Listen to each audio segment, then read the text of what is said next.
మీరు ఒక సినిమా అంటే ఎందుకు వాళ్ళతో సినిమా చేస్తున్నారన్నారంట. నాకు చంద్రమోహన్ గారును జయసుధ గారితో సినిమా అంటే ఎక్కువ మంది అపోజ్ చేస్తారు. అవును సార్, కలికాలం సార్, అది కాలధర్మం అనే నాటకం సార్ అది. ఓకే. దాన్ని సినిమాగా చూసి దీన్ని సినిమా చేస్తే బాగుంటుంది అని దాన్ని మోల్డ్ చేసి పెట్టుకుంటా ఉన్నాం సార్.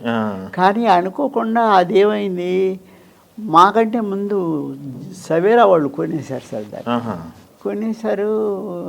తర్వాత మాకేమైందంటే, మేము జయసింహ అని ఒక సినిమా తీసాం సార్, పెద్దగా ఆళ్ళది యాక్షన్ సినిమా. దాని ప్రొడ్యూసర్ వాళ్ళు సార్ సవేరా వాళ్ళు. వాళ్ళు నాకు ఒక పేమెంట్ ఇవ్వాల్సి ఉంటే 125, 150. నేను వాళ్ళ దగ్గరికి వెళ్ళి పేమెంట్ కోసం వెళ్ళి నా ఆశ వేరు మనసులో. సార్ మీరు ఏమనుకోకపోతే పేమెంట్ తీసుకుపోమ్మా, చెక్కు రాసిందన్న. పేమెంట్ కాదు సార్, మీకు ఆ కాలధర్మం వర్క్ చేయడానికి ఎంత అయింది సార్ అని అడిగా. ఎంత ఒక 125, 150 సార్. ఆ అమౌంట్ మీరు తీసుకుని ఆ రైట్స్ నాకు ఇవ్వండి సార్. ఓకే, రైట్స్ అది తీసుకొని దాన్ని వర్క్ చేసి బ్రహ్మాండంగా పర్ఫెక్ట్గా వర్క్ చేసి ఎవరికి చెప్పినా చంద్రబాబు చేసేది ఏం పిక్చర్ టైం కానీ అనేవాడు సార్. ఎవరు అలాగే అంటుంటూ ఉన్నాడు. చివరికి నేను మా ఫ్రెండ్ శ్రీనివాసులు రెడ్డి అని, ఇప్పుడు ప్రదీప్ కన్స్ట్రక్షన్స్ అని చేస్తున్నారు చూడండి, ఆ శ్రీనివాసులు రెడ్డి నేను కలిసి చేద్దాం అని అనుకొని జయసుధ గారి కథ చెప్పడానికి పోయినాం. జయసుధ గారి కథ విని ఒక 2 రోజులు ఆగి రండి సార్ అది. 2 రోజులు ఆగి వెళ్ళాం. ఎవరు ప్రొడ్యూసర్ అంది. అమ్మ ప్రొడ్యూసర్ ఎవరో డిసైడ్ కాలా అంటే, వచ్చిపోయిన వాళ్ళందరి పేరు చెప్పలేనులే కదా.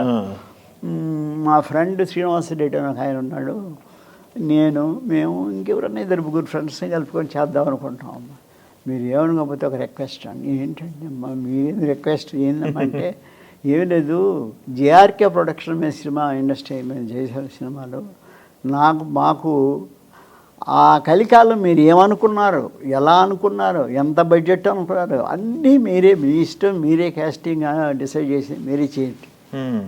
నేను చంద్రబాబుని యాక్ట్ చేస్తాను, కానీ ఆ సినిమా నేను ప్రొడ్యూస్ చేస్తాను అంది.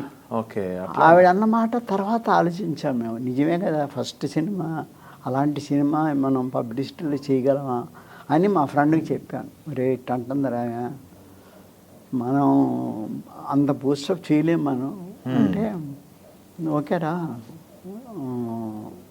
చెప్పేసి అంటే ఆమె అమ్మ అలాగే చేసుకోండి అమ్మ, చేసుకోండి మీరు, మా స్టాఫ్ యాజ్ ఇట్ ఈజ్ అందరూ ఉంటారు, కానీ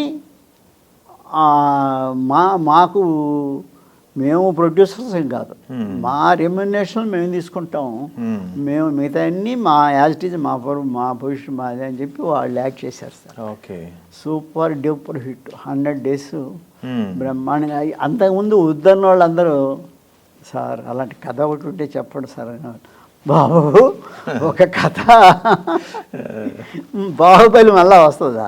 అంతేగా, అది కదా, అంటే అది బాహుబలి, ఇదేమో చిన్న బలి.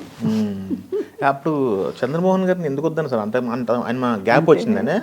గ్యాప్గా సార్, అంటే చాలా సరిపోరు.